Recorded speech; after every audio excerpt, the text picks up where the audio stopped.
इसी बीच आपको लखनऊ से खबर बता देते हैं। लखनऊ से खबर, यूपी के 24 जिलों में भारी बारिश का अलर्ट जारी किया गया है।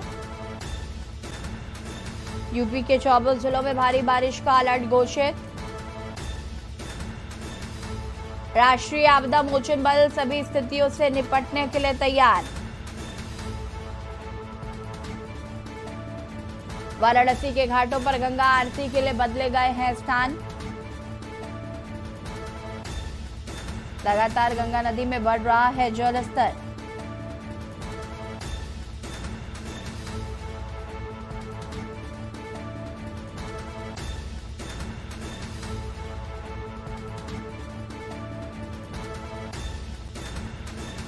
बारिश से किसानों के चेहरे खिले। बारिश को लेकर जिला प्रशासन भी अलर्ट मोड पर।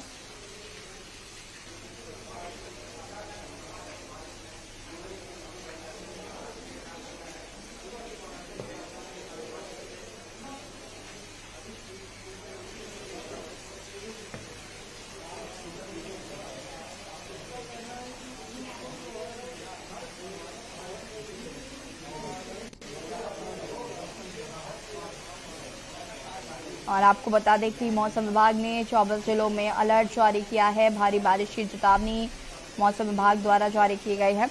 अलग अलग जिलों से हमारे संवाददाता भी हमारे साथ जुड़ चुके हैं।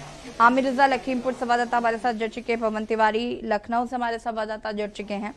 अबरार अली सीतापुर से हमारे संवाददाता जुड़ चुके हैं और मदन मोहन कानपुर से हमारे संवाददाता जुड़ चुके हैं। और सबसे पहले आमिर, मैं आपके पास आऊंगी। बारिश को लेकर अलर्ट जारी किया गया है मौसम विभाग द्वारा लखीमपुर की, लेकिन अगर अभी बात करें तो किस तरीके से यहाँ पर बारिश हो रही है, नहीं हो रही है, क्या माहौल है?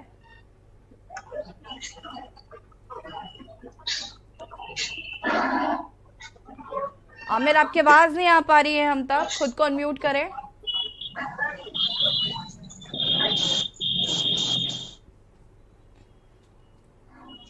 आमिर से संपर्क नहीं हो पा रहा, उन्हें फिर से संपर्क करने की कोशिश करते हैं। पवन, लखनऊ की अगर हम बात करें, मौसम विभाग ने अलर्ट जारी किया है बारिश को लेकर, क्या माहौल देखने को फिलहाल मिल रहा है? और वो 24 कौन कौन से जिले हैं जहां पर भारी बारिश का अलर्ट जारी किया गया है?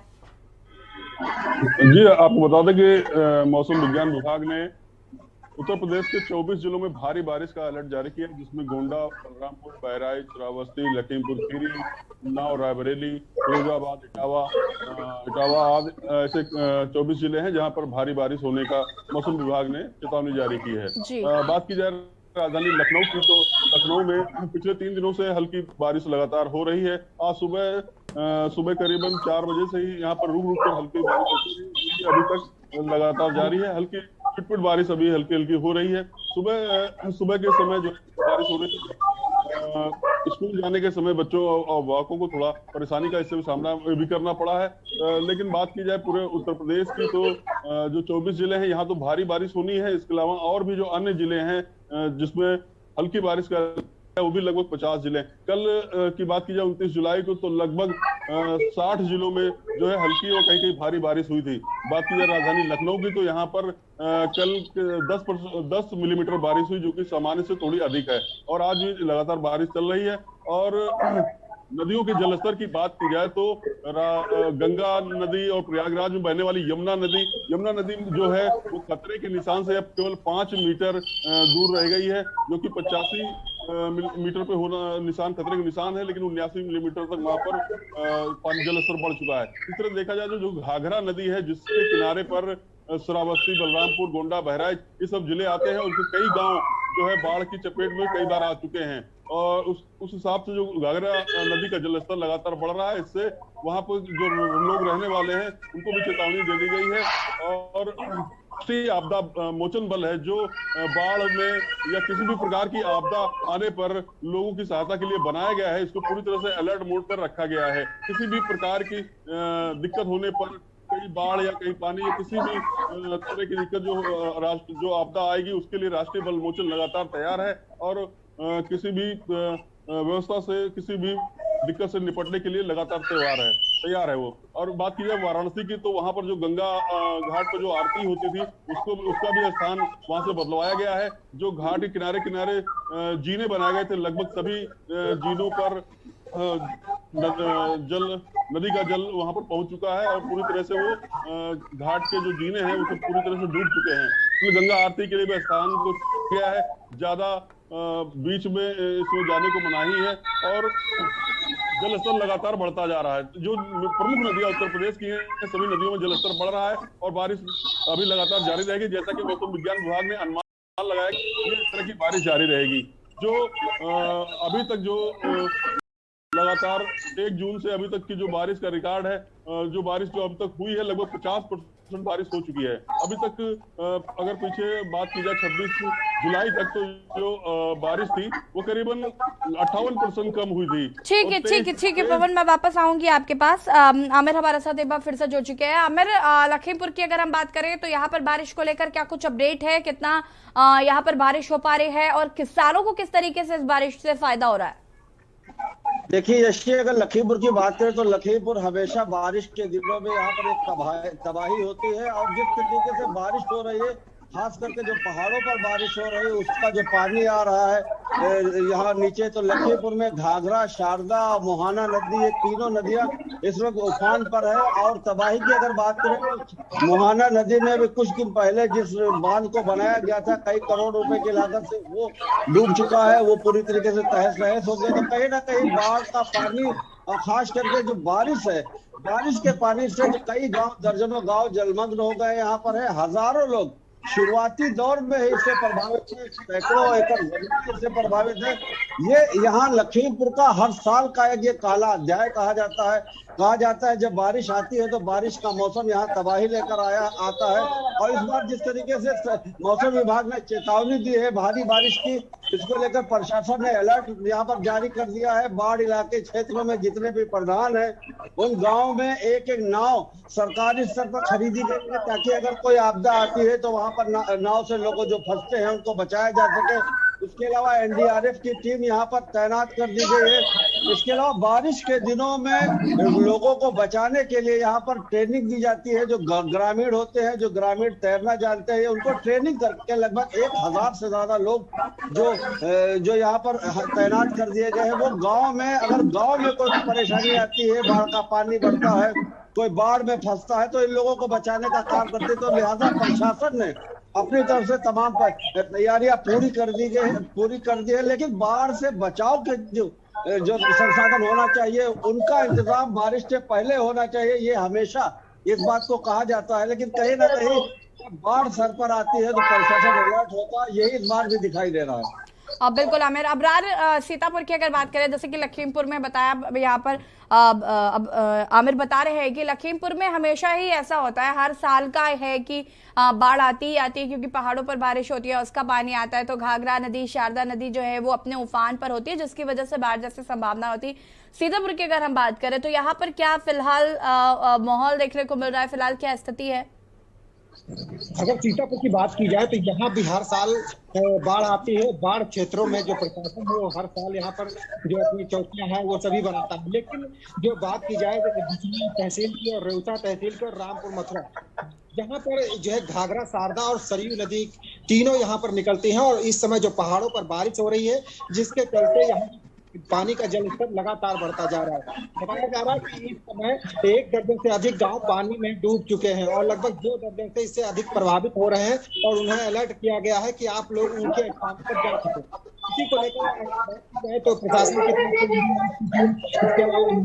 से सभी कुछ लगाया गया है कि वहाँ पर जो स्वास्थ्य की टीमें हैं और अन्य जो स्वास्थ्य व्यवस्था है वो भी लगाई गई है। इसके अलावा बताया जा रहा है कि लेखपालों को अलर्ट किया गया है, जहाँ पर लोगों को खाने पीने की व्यवस्था है, वहाँ पर जाना पानी वहाँ पर नहीं पहुँच पाते तो वहाँ पर नहीं बनाने की उनके पास सुविधा है, वहीं पर सूखा राशन भी दिया जा रहा है। तो कहीं ना कहीं तो वहाँ की अगर बात की जाए तो हर साल यहाँ पर बाढ़ आती है। बांध बनाने के लिए हर साल से यहाँ पर बोलियां लगाई गई हैं, लेकिन उससे कोई फायदा नजर नहीं आ रहा है। गांव के लोग कह रहे हैं, और अगर बिजनौर तहसील, रेउसा और रामपुर मथुरा क्षेत्र का है तो यहाँ पर अभी तक 1 दर्जन गांव पानी के बाढ़ में डूब चुके हैं। जी बिल्कुल वापस आएगी अब आपके पास। मधुर मोहन हमारे साथ कानपुर से जुड़े हुए हैं। मधुर, कानपुर की अगर हम बात करें तो यहाँ पर किस तरीके से बारिश हो रही है, फिलहाल स्थिति क्या है? जी बिल्कुल, आपको बता दें जो मौसम विभाग ने जो 24 जिले जो अलर्ट किया उसमें कानपुर का भी एक नाम है। और कानपुर में अभी बात करेंगे जी, पिछले हम 2 हफ्तों से तो लगातार मूसलाधार बारिश हो रही है। लेकिन सबसे बड़ी बात ये जो किसान है उनके चेहरे जो मायूसी थी वो कई खुशी की लहर है, क्योंकि उनको धान बोने थे। लेकिन सबसे पहले जो राहगीर जो निकलते हैं उनको भी दिखने को इस पर नगर निगम को भी पोल खोलते नजर आ रही है। कितनी भी सड़कें और जलमग्न है उनको सफाई करने के लिए पहुंचती नहीं है। लेकिन सबसे बड़ी बात याद है कि यहाँ पे कानपुर में ढालू पुल बना है, वो अभी भी उसमें वहाँ पानी भरा हुआ, जो राहगीर उनको हमको 3 किलोमीटर घूम के जाना पड़ता है। लेकिन बारिश बात हो तो परमानेंट यहाँ पे बारिश हो रही है। और सबसे बड़ी बात है जो यहाँ पे कानपुर में गंगा बराज बना जिसमें डंप बनाया गया पानी निकालने को लेके, उसको इसमें 7 गेट है, 7 गेट खोल देंगे, क्योंकि साफ साफ नजर आ रहा है क्योंकि मूसलाधार यहाँ बारिश हो रही है और काफी मात्रा में बारिश हो रही है। तो जिसको लेके अलर्ट कानपुर जो जिला प्रशासन ओपी अलर्ट है, और अलर्ट में उसको साफ आदेश से कर दिया जितने जर्जर मकान है उनको भी अलर्ट कर दिया गया है जो मकान उनको खाली करवा दी जाए, क्योंकि बारिश रुकने के नाम नहीं ले रही है और कानपुर में ज्यादातर बारिश हो रही है। जी बिल्कुल मधुर, यहाँ पर जिस तरीके से बारिश हो रही है और कहीं ना कहीं अभी अलर्ट पे भी है, जो गंगा किनारे बसे लोग हैं उनको लेकर क्या किसी तरीके से अलर्ट किया गया है उनको? बिल्कुल, हम बात करें शुक्लागंज की और कटरी थी, कटरी में हर बार ऐसा होता है जब भी बारिश होती है तो उसको खाली करवा, लेकिन अब तो जो मूसलाधार बारिश हो रही है और जब अलर्ट में उसका नाम आया कानपुर का, तो मूसलाधार बारिश के चक्कर में जो कटरी है शुक्लागंज खाली करवा के सेफ जगह कर दिया, उनको साफ हटा दिया। जब तक बारिश बंद हो तब तक वहाँ खोली जाएगा। और बचाव कार्य के लिए विभाग कर्मी जो है उनको लगा दिया गया है। कोई भी यदि स्थानीय वहाँ रहता है तो उसका बचाव कार्य, यदि कोई हादसा हो तो बचाव कर। लेकिन सबसे बड़ी जिला प्रशासन पहले से मूड में आ गया है और वहाँ पे अलर्ट मोड में आ गया है। अलर्ट मोड होने के बाद वहाँ जितने लोग हैं उनको एक सुरक्षित स्थान पहुंचा दिया गया है। लेकिन कटरी एक जुड़ा हुआ गंगा किनारे का एक कस्बा है जिसमें कम से कम 2 से 2,500 लोग रहते हैं। उनको तो तत्काल बारिश के पहले हटा दिया गया था क्योंकि अलर्ट मोड में है। लेकिन सबसे बड़ी बात अभी भी ये आ रही है, राहगीरों की जो परेशानी हो रही है उसके लिए नगर निगम बिल्कुल नहीं चेत रहा है। जी बिल्कुल, पवन लगातार हमारे साथ बने हुए हैं। पवन, जिस तरीके से 24 जिलों में अलर्ट जारी किया गया है, जो बाढ़ वाले क्षेत्र है जहां पर हर साल बाढ़ आती ही आती है, ऐसे में उन जगहों के लिए किस तरीके से प्रशासन अलर्ट नजर आ रहा है? जी आपको बता दें, जो बाढ़ वाले क्षेत्र हैं उनकी निगरानी लगातार की जा रही है। प्रशासन स्तर पर वहां पर आदेश भी जारी किए गए हैं, हर संभव मदद करने के लिए वहां पर आदेश जारी किए गए हैं। और सबसे बड़ी बात, जो एनडीआरएफ की टीम है, राष्ट्रीय आपदा मोचन बल, उनको वहां पर जगह जगह पर तैनात किए गए। जिस तरह से अभी हमारे संवाददाता बता रहे, लखीमपुर खीरी में जहां पर बाढ़ वाले इलाके, वहां पर नाव की भी सरकारी व्यवस्था की गई है कि अगर कभी मान लो मूसलाधार बारिश से बाढ़ की स्थिति आती है तो उन ग्रामीणों को बाहर निकालने के लिए नाव की व्यवस्था की गई। इसी तरह और जो अन्य जिले हैं जहां पर बाढ़ की स्थिति लगातार बनी रहती है, वहां पर बाढ़ चौकियां बनाई गई हैं, अलर्ट किया गया है, ग्रामीणों को समझाया गया है जहां तक हो सके पक्के स्थानों पर शरण ले वो, और राशन आदि की भी व्यवस्था की गई है। फिलहाल अभी ज्यादा खतरनाक स्थिति कहीं पर हुई नहीं है, लेकिन जिस तरह से लगातार बारिश जारी है उसको देखते हुए प्रशासन पूरी तरह अलर्ट है। राष्ट्रीय आपदा मोचन बल भी पूरी तरह अलर्ट है। प्रशासन ठीक है, वापस आऊंगी मैं आपके पास। सोनाली पाटवा वाराणसी से हमारे साथ जुड़ चुके हैं। सोनाली, वाराणसी की अगर हम बात करें तो यहाँ पर बारिश की क्या स्थिति है, बारिश किस तरीके से यहाँ पर हो रही है, साथ ही साथ यहाँ पर जो बाढ़ प्रभावित क्षेत्र हर साल रहते हैं वहां पर किस तरीके से अलर्ट नजर आ रहा है, प्रशासन किस तरीके से अलर्ट नजर आ रहा है? जी आपको बता दें कि वाराणसी की बात की जाए तो वाराणसी में भी बारिश हो रही है और हर जगह भी हो रही है। यहाँ बात बता दी, गंगा जी की बात की जाए तो गंगा के जो जलस्तर है वहाँ भी बढ़ोतरी हो रही है उसमें, और जो दैनिक गंगा आरती का समय होता है, जगह होता है, वो भी बदला गया है, क्योंकि जो पानी जलस्तर बढ़ने के कारण जो गंगा आरती का जगह है वो बदल दिया गया है। और साथ ही साथ जो नाविक है उनको भी नाव के लिए रोक लगा दिया गया है, क्योंकि गंगा जलस्तर बढ़ने की वजह से किसी भी प्रकार से कोई घटना ना हो सके, इसे लेकर नाविक को भी रोक लगाया गया है वहां पे। और साथ ही साथ आपको बता दें कि वाराणसी में ऐसे कई जगह हैं जो बाढ़ प्रभावित क्षेत्र हैं, उनके लिए भी वाराणसी प्रशासन की तरफ से तैयारियां की गई हैं और एनडीआरएफ की टीम को भी तैनात किया गया है कि किसी भी तरह से कोई भी घटना ना हो सके। और दैनिक जी आप बिल्कुल सुनाइए। लेकिन देखिए, हर बारी क्या होता है कि नाविकों को मना किया जाता है लेकिन वो फिर भी नहीं मानते। कई बारी हम देखते हैं कि इस वजह से हादसे भी होते हैं, तो ऐसे में स्ट्रिक्टनेस जो है वो दिख रही है क्या? जी इस बार की बात की जाए तो वाराणसी प्रशासन की तरफ से सख्त आदेश मिला हुआ है कि किसी भी नाविक को कोई भी नाव संचालन नहीं करना है, क्योंकि जिसकी वजह से बहुत ऐसे खतरे भी होते हैं जो कई लोग होते हैं जो डूब जाते हैं, जिसे बचाने के लिए एनडीआरएफ टीम तो तैनात की गई है। फिर भी जितने भी छोटे नाविक है या क्रूज की भी बात की जाए, सी क्रूज भी जो चल रहा है अभी बनारस में वो भी बंद पर है और उसको भी संचालन के लिए रोक लगा दी गई है। वहीं जो प्रशासन की गंगा साइड के जो प्रशासन पुलिस है वो वहां पे वो भी तैनात किए गए हैं कि कोई भी ऐसा नाविक हो या कोई भी ऐसे दर्शनार्थी ना हो जो गंगा में जाके डुबकी स्नान करने की वजह से कोई भी दिक्कत में आ जाए, जिसे लेकर प्रशासन पूरी तरह से सख्त है और सुरक्षा व्यवस्था पुख्ता की गई है। जी आप सभी का बहुत बहुत शुक्रिया तमाम जानकारी देने के लिए। और बता दें आपको कि वाराणसी के घाटों पर गंगा आरती के लिए भी बदले गए हैं स्थान, चूंकि जलस्तर जो है वो कहीं ना कहीं लगातार बढ़ रहा है। ऐसे में तमाम व्यवस्थाएं जो हैं वो की जा रही हैं। 24 जिलों में यूपी के अलर्ट जारी किया गया है भारी बारिश को लेकर। ऐसे में प्रशासन जो है वो कहीं ना कहीं पूरी तरीके से अलर्ट मोड पर नजर आ रहा है।